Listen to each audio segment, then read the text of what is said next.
গাড়িগুলো সব বন্ধ হয়ে গেছে, কাউন্টারও বন্ধ, টিকিট পাই নাই। হ্যাঁ, রাত তো অনেক হয়ে গেছে, এই টাইমে তো পাবেন না। আসলে মহিলা মানুষ তো, মহিলা মানুষ নাহলে যে কোনো এক জায়গায় কাটাই দিতাম। একটু দয়া করে যদি আশ্রয় দিতেন, খাওয়া দাওয়া লাগবো না, শুধু যদি রাতটুকু একটু কোথাও থাকার ব্যবস্থা করে দিতেন। ছাড়ো না, শোনো, এখনকার দিনে মানুষদের এত বিশ্বাস করতে নেই। আচ্ছা, দুইটা মাত্র মহিলা কি বা করবে? তুমি কিন্তু ঘরের ভিতরে বিপদ ডাকি আনতেছ, আমি বলতাছি। অসহায়, বাদ দাও না, অসহায় তো। অসহায় যদি কিছু হয়েছে এই রিস্ক কিন্তু তোমার, আমি বলে দিচ্ছি। আমার ড্রাইভার আমার। মহিলারা কি করতে পারবো সর্বোচ্চ গেলে? ধুর, চলো। এই আপনারা আসেন, আসেন, টাকা দেন না। আপনার কাছে সারা জীবন কৃতজ্ঞ থাকবো ভাইয়া। আসেন, ভিতরে আসেন। আর আমাদের রুমও দুইটা, একটা হচ্ছে ড্রয়িং রুম আর বেডরুম। বেডরুমে আমরা শুই। আচ্ছা আচ্ছা, এই ড্রয়িং রুমে কি আপনারা রাত পার করতে পারবেন? অবশ্যই ভাই, অবশ্যই। এইটাকেও আমাদের জন্য অনেক করছেন ভাইয়া। আচ্ছা, আর যদি টয়লেটে যেতে হয় আমার বেডরুমের ভিতর দিয়ে তারপর টয়লেটে যাবেন, ঠিক আছে? আচ্ছা ভাই, ঠিক আছে। আপনারা তাহলে থাকেন, আমি আপনাদের জন্য বেডের ব্যবস্থা করতেছি। না ভাই, সমস্যা নেই, একটা রাত তো আমরা বইসাই কাটাই দিতে পারবো। টেনশন করবেন না, আমি আইনে দিতেছি, তখন থাকেন। আল্লাহ জানে তুমি কোন বিপদ ঘরের ভিতরে ডাকি আনছো। উফ, তুমি বেশি বুঝতেছো, বুঝছো? এই দুইটা মহিলা কি আর করতে পারবো? আর শোনো, মানুষের বিপদে সাহায্য করে হচ্ছে মানব ধর্ম। একজনের বিপদে তো আমরা আরেকজন আগে আসবো, তাই না? এটাই তো নিয়ম। এটা নিয়ে তুমি কি বাড়াবাড়ি করতেছো? শো,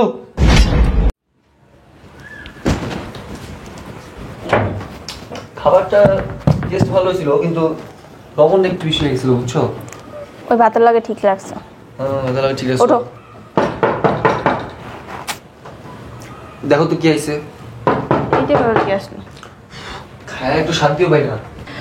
বুঝলাম না, এত রাত্রে কি আসলো, দেখাও যায় না।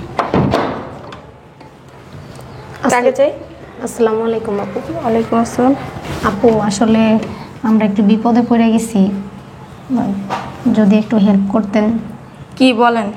আপু, আমরা এখানে একটা আত্মীয়র বাসায় আসছিলাম, তো ওনাদের বাসাটা নাকি পরিবর্তন, মানে খুঁজে পাইতেছি না। এখন শুনছি এলাকায় ছিল, এখন পাইতেছি না। আর গাড়ি ঘোড়া বন্ধ হয়ে গেছে, তো আমরা আবার যাইতে পারতেছি না। তো রাতটা যদি একটু থাকার মতো ব্যবস্থা করে দিতেন, আমরা ভোর হইলেই চলে যেতাম। আসলে সরি আপু, অন্য জায়গায় দেখেন, হবে না। আপু, সরি সরি আপু। এই কি আসছে? আরে চিনি না, দুজন মহিলা আসছে গ্রামের বাড়ি থেকে, এখন নাকি যার কাছে আসছে, ওই যে আবার আবার নক করতেছে। দেখো তো কি স্বামী থাকার জন্য জায়গা চিতেছে, পাগল হইছো নাকি? বিপদও তো পড়তে পারে, তাই না? না এখন মানে দাঁড়াও, আমি দেখতেছি। দেখো কিন্তু। আসসালামু আলাইকুম। ওয়ালাইকুম আসসালাম। ভাইয়া, আমরা একটা বিপদে পড়ে আসছিলাম। বলেন। মানে আমরা তো গ্রাম থেকে আসছি, আমাদের একটা আত্মীয়র কাছে আসছিলাম, ওনারা শুনছি এই এলাকায় থাকে। এখন ওনাদেরকে খুঁজে পাইতেছি না। এখন আমরা যে ফিরে আবার বাড়িতে যাব, সে ব্যবস্থা নাই। গাড়িগুলো সব বন্ধ হয়ে গেছে, কাউন্টারও বন্ধ, টিকিট পাই নাই। হ্যাঁ, রাত তো অনেক হয়ে গেছে, এই টাইমে তো পাবেন না। আসলে মহিলা মানুষ তো, মহিলা মানুষ নাহলে যে কোনো এক জায়গায় কাটাই দিতাম। একটু দয়া করে যদি আশ্রয় দিতেন, খাওয়া দাওয়া লাগবো না, শুধু যদি রাতটুকু একটু কোথাও থাকার ব্যবস্থা করে দিতেন। ছাড়ো না, শোনো, এখনকার দিনে মানুষদের এত বিশ্বাস করতে নেই। চুরি চামারি বেশি বাড়তেছে, তুমি জানো। আর ওনাদেরকে চিনিও না। ঠিক আছে, বিপদে পড়ছে, এত রাত্রে কোথায় যাবে? বিপদে পড়ছে, জাহার নামে চোর আছে, যেটা দেখা। বাসও নাই, বাস পাবে না সে। তুমি কিন্তু বেশি করতেছো, দেখো। আচ্ছা দাঁড়াও, আমি দেখি ব্যাপারটা কি। দেখো ঝামেলা হইব। আমি দেখতেছি তো। ভাইয়া প্লিজ একটু দয়া করেন, আমরা মহিলা মানুষ কোথায় যাবো ভাইয়া? কারণ আমরা এখানে কোথাও চিনিও না, জানিও না। আমাদের খাইতে দিতে হবে না, যে কোনো জায়গায় রান্নাঘরে বা একটু কোনো ব্যবস্থা, খালি ঘুমাবো না, একটু বসে রাতটা পার করতে দেন, তাইলেই হবে ভাইয়া। প্লিজ ভাই, আপনার পায়ে ধরে ভাইয়া, আমাদেরকে একটু আশ্রয় দেন, একটু আশ্রয় দেন ভাইয়া। ঠিক আছে, আপনি দাঁড়ান, আমি দেখতেছি। একটু যান, দিক যান, একটু দিক যান, একটু দিক যান, যান। আমি কিন্তু বলতেছি সুযোগ দিতে না, এরা কিন্তু চান্স খুঁজে। আচ্ছা, দুইটা মাত্র মহিলা কি বা করবে? তুমি কিন্তু ঘরের ভিতরে বিপদ ডাকি আনতেছ, আমি বলতাছি। অসহায়, বাদ দাও না, অসহায় তো। অসহায় যদি কিছু হয়েছে এই রিস্ক কিন্তু তোমার, আমি বলে দিচ্ছি। আমার ড্রাইভার আমার। মহিলারা কি করতে পারবো সর্বোচ্চ গেলে? ধুর, চলো। এই আপনারা আসেন, আসেন, টাকা দেন না। আপনার কাছে সারা জীবন কৃতজ্ঞ থাকবো ভাইয়া। আসেন, ভিতরে আসেন। আপনি আসেন। মানুষ ভালো উপকার করতেছি, এটা ভালো লাগে না তোমার? না, আসেন, আসেন, ভিতরে আসেন। বসেন, এখানে বসেন। আচ্ছা শুনেন, আমাদের ফ্যামিলি মেম্বার, আমরা জামাই বউ দুজন ছাড়া আর কেউ নাই। আর আমাদের রুমও দুইটা, একটা হচ্ছে ড্রয়িং রুম আর বেডরুম। বেডরুমে তো আমরা শুই।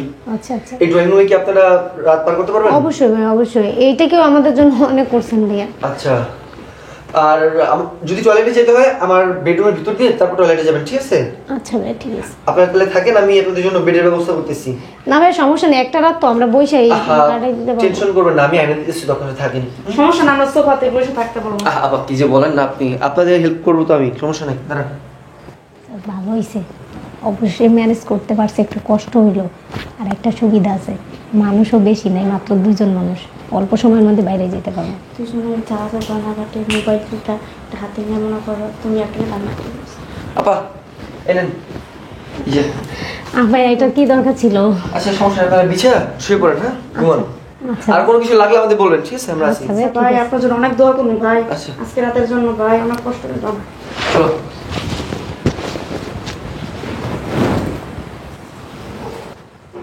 আরে তুই কি করছিস? বিশ্বাস করতেছিস কি? আরে- আরে ঘুমাইতে আসছে এখানে? আরে ওদেরকে দেখানোর জন্য হইলো এটা করা লাগবে, আপনি বুঝতেছেন না কেন? যা কিছু রাত্রে ঘুমানোর সাথে সাথে করে তা বিছাইতে দেন, সরেন, নাহলে সন্দেহ করবে, রিক্স নেওয়া যাবে না।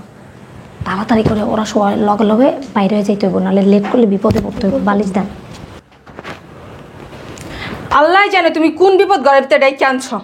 উফ, তুমি বেশি বুঝতেছো, বুঝছো? এই 2টা মহিলা কি আর করতে পারবো? আর শোনো, মানুষের বিপদে সাহায্য করে হচ্ছে মানব ধর্ম। একজনের বিপদে তো আমরা আরেকজন আগে আসবো, তাই না? এটাই তো নিয়ম।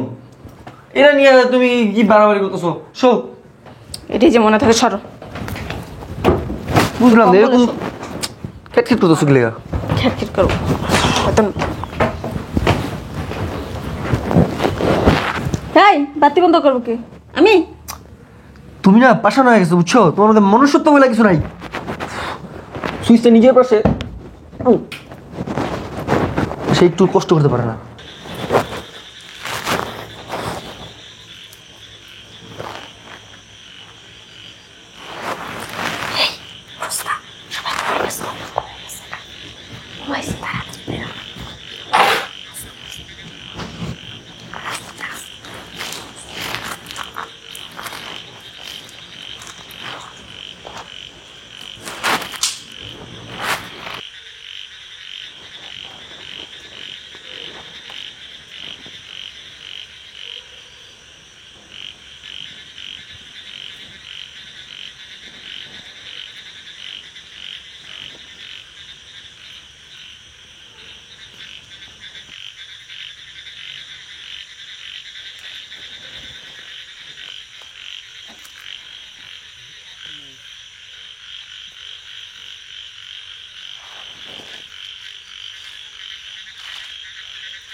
আমার ফোন কই? আছে দেখো, বালিশের নিচে টিচে কোথাও আছে। ওই নাই তো, তোমার ফোনটা দাও, ফোন দিই। আমার ফোন ধরো। ওই রাখছো ফোন, ব্রেসলেট ফোন। কি হলো? আমার ফোন তো এখানে রাখা ছিল।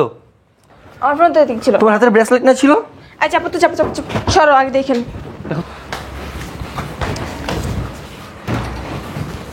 হয়েছে এবার কাজ? আমি না বলছিলাম 100 বার ঘরে জায়গা দিতে না, গেটটাও খোলা। টয়লেটে মনে হয় দুইজন একসাথে বাথরুমে গিয়ে বসে আছে। এই চাপো তো দিই, আমার আর কিছু আছে না, তোমার ফোন টোন সব লেগে গেছে, ঠিকই আছে। হায় হায়, কি হলো এটা? হাই হাই গো আল্লাহ, আমার সব লেগে গেছে গো, কি হলো আল্লাহ গো, কি হয়েছে? সব শেষ, আমার সব শেষ, সব লেগে গেছে গো, সব শেষ। হায় হায়, হাই হাই গো, আমার সব শেষ, আমার সব লেগে গেছে, স্বর্ণকালে আমার পুরো ফকির বানায় দিল গো। ভালো মতো আমি তোমার 100 বার করতে করো, অপরিচিত লোক ঘরে যাইতে না, আমার সব লেগেছে, টাকা পয়সা স্বর্ণকালে যা আছে, তোমার ফোনটা নাও। আমি 100 বার তোমার না করছি লিগা, তুমি তারপরে এই কাজগুলো করো। এবার ঠিক আছে না? এবার দিছে ফকির বানায় আল্লাহ। আমি তো ভালো মনে করে জায়গা দিছিলাম। ভালো মনে করবে, আমি কবে তোমার না করছি, তুমি কলা কি লিগা এই কাজটা, আমার সব লেগে গেছে আল্লাহ গো, আমার এতদিনের ভবিষ্যৎ আমি সব জমা রেখেছি, সব লেগে গেছে জেনে কি করা যাবে তাহলে? মহিলা মানুষ দেখে একবার গোলা গেছে, আমি 100 বার না করছিলাম, যারা বোরকা পরে এগো ভিতরে শয়তানি বেশি আল্লাহ, ঠিক আছে না? আর আমি কেমনে বুঝতাম? আমি অসহায় ভাবে ওরে সাহায্য করছিলাম। অসহায় ভাবছে দেখে তো তোমার আল্লাহ বাসটা দিয়ে গেছে। অসহায় অসহায় সব সময় আমার সব জিনিস তুমি এমনি নষ্ট করছো, আর আজকে সব আমার ভবিষ্যতে যা রাখছি সব শেষ করে দিল, আমার একবারে পথের ফকির বানাই দিছে গো আল্লাহ, আমি আর কই যাবো? আচ্ছা থাক, কেন না? আচ্ছা তুমি আর ধরতে রাখো না, মায়া দেখায়, মায়া মায়া মায়া করে সব আমার শেষ করে দিলা। আমি কি জানতাম নাকি এরকম হবো? আমি তোমার কয়বার বারণ করছিলাম, কয়বার না করছিলাম, আমি গেট লাগাইছি, আমার উপরে দিয়ে গেট খুলছে। আপনারা ঠিক আছে না? আল্লাহ রাস্তারও তাই প্লেটলা ঘুরো।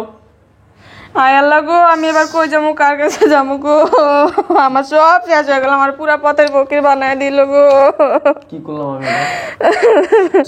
বর্তমান সমাজের বিশ্বাস নিয়ে খেলা করে এমন অনেকেই, কে সাধু কে সন্ন্যাসী, বোঝা অনেক দায়। ছোটখাটো এমন কিছু ঘটনার জন্য মানুষের বিশ্বাস উঠে গেছে, এদের দৃষ্টান্তমূলক সাজা হয় না বলে সমাজ ধ্বংসের দ্বার প্রান্তে।